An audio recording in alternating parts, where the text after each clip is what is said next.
I don't want to take this thing too seriously. You know what I mean? Just enjoy it.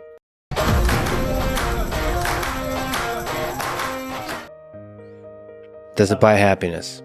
It doesn't buy happiness, but it buys you a level of comfort for you to really amplify what happiness is. I kind of think about it in the following way. Let's just say that there's 100 things on a table, and the table says, find happiness here. And there are different prices.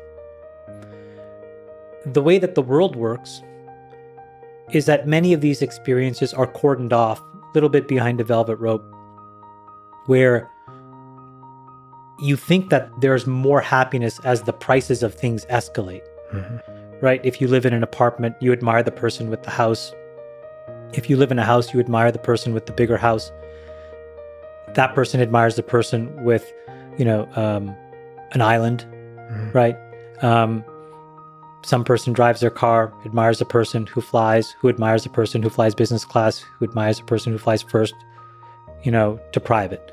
There's all of these escalations on this table. And most people get to the first 5 or 6. And so they just naturally assume that items, 7 through 100 is really where happiness is found. And just to, tell you the finish line, I've tried 100 and back, and I've got two more 100 to it. And happiness isn't there. But it does give you a level of comfort. I read a study, and I don't know if it's true or not, but it said that the absolute sort of like maximal link between money and happiness is around $50 million. And it was just like a social studies kind of thing that I think one of the Ivy Leagues put out.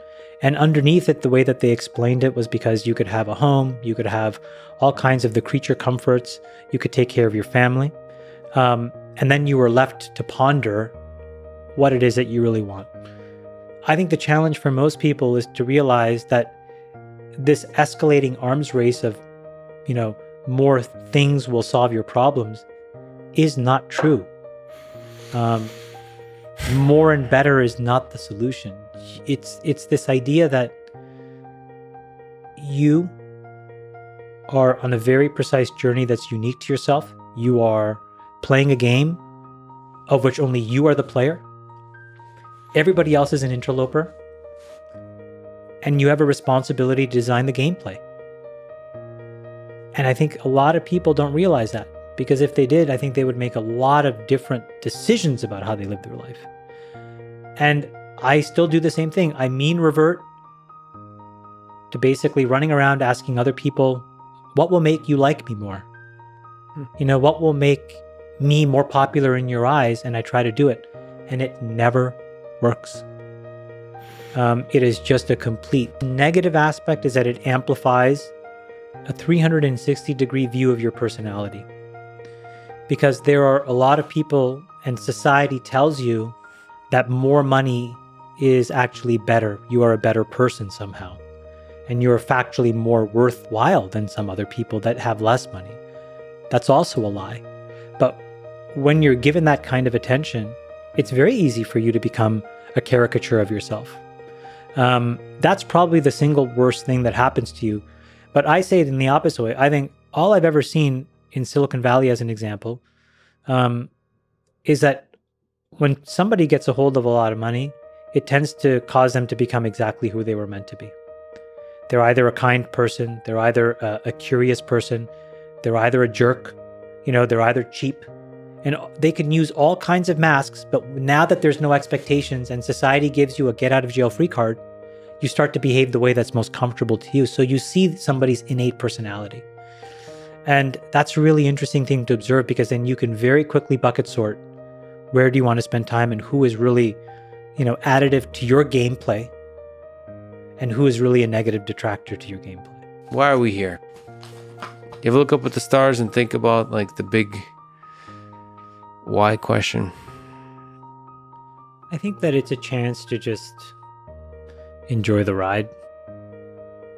I don't think it really, I don't believe in this idea of legacy that much. I think it's a real trap. So do you think you'll be forgotten by history? I hope so. I really, really hope so. Because if you think about it, there are 2 or 3 people that are remembered for positive things, and everybody else, it's all negative things. And the likelihood that you'll be remembered for a positive thing is harder and harder and harder. And so the surface area of being remembered is negative. And then the second, what will it matter? I'll be gone. I really just want to have fun, do my thing, learn, get better. But I want to reward myself by feeling like, oh, that was awesome. I've told this story many times, and I have put, again, my own narrative fallacy on top of this, but, Steve Jobs' sister wrote this, obit in the New York Times when he died, and she ends it by saying his last words were, oh, wow, oh, wow, oh, wow. That seems like an awesome way to die. You're surrounded by your friends and family, not the fact that he died, obviously, but in a moment where what I read into it was your family was there. Maybe you thought about all the cool shit that you were able to do. And said that's true. I don't want to take this thing too seriously. You know what I mean? Just enjoy it. So you're not afraid of it? The end? Get in tomorrow. Get in right now. So every day you can go and you're happy. You're happy with the things you've done. Yeah. There are obviously things I want to do that I haven't done. But there are no gaping things. I've really, really, really been in love. Total gift.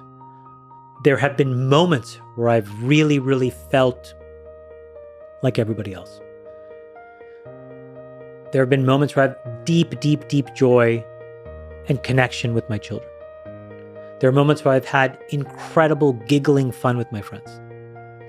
There's moments where I've been able to enjoy really incredible experiences, wine, food, all that stuff.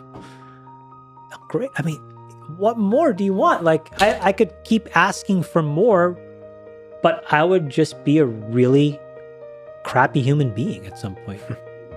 You know what I mean? It's enough. Yeah. It's enough. Yeah. It's enough. This life is pretty beautiful if you allow yourself to see it. Yeah. It's really great, and it's better than it's ever been. Yeah. For most of us, actually. Yeah, it's pretty nice. And all of the millennials and Gen Zs, you're about to get a boatload of money from your parents. And you better figure out how to be happy before you get that money.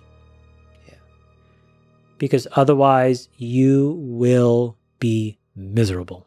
Kids in high school or early college, they're not doing good or are trying to figure out basically what to do when they have complete doubt in themselves. What advice would you give them? We are all equal. And you will fight this demon inside you that says you are less than a lot of other people for reasons that will be hard to see until you're much, much older. And so you have to find either a set of people far, far away, like what I did, or 1 or 2 people really, really close to you, or maybe it's both, that will remind you in key moments of your life that that is true. Otherwise, you will give in to that beast. And it's not the end of the world, and you'll recover from it. I've made a lot of mistakes, but it requires a lot of energy. And sometimes it's just easier to just stop and give up. So I think that if you're starting out in the world, if you've been lucky to have a wonderful life and you had wonderful parents, man, you should go and give them a huge hug because they did you such a service that most folks don't do to most kids, unfortunately. And it's not the fault of these parents, but it's just tough. Life is tough. So give them a kiss and then figure out a way where you can just do work that validates you and where you feel like you're developing some kind of mastery. Who cares what anybody else thinks about it?